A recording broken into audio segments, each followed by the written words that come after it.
Hey everybody, Stephanie McPhail Sharon here. Wanted to ask you, who do you live for?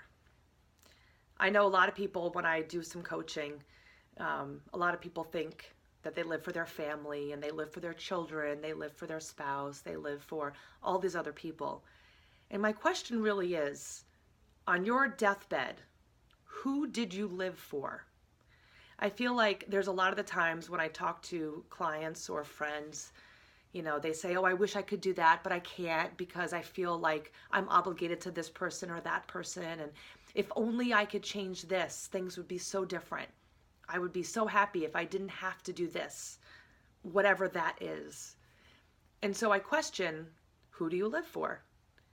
I mean, it's not looked at in the most positive way for us to say that we live for ourselves. That sounds selfish, right? But the reality is that you are living for yourself. You're living for your happiness. You're living for what makes you feel good. And if you don't put yourself first, then how are you going to be your best for anybody else? So really looking at what you need to do to make yourself feel important. Because if you're living for everybody else, well, what happens when those things change? If you're a parent and you're living for your children, well, what happens when they move out of the house? What do? What happens if something happens to a spouse?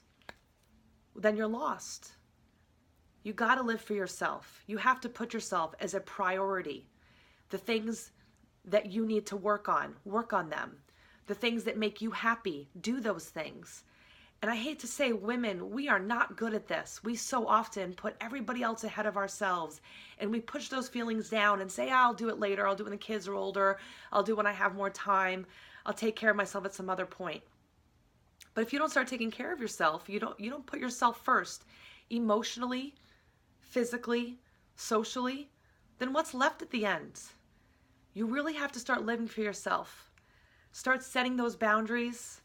Start making time for the things that matter to you. Start looking at the things that you need to fix to make yourself happier. And really enjoy this life that you have.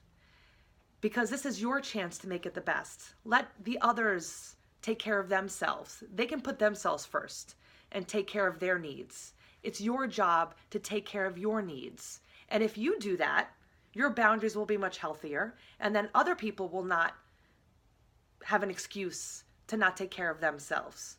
Everybody needs to take care of themselves. And then with your leftovers, you help the other people as well.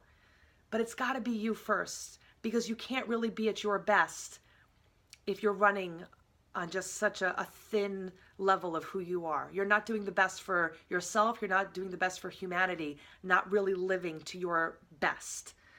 So do whatever you need to do, make those changes, and just remember, you're always way stronger than you realize.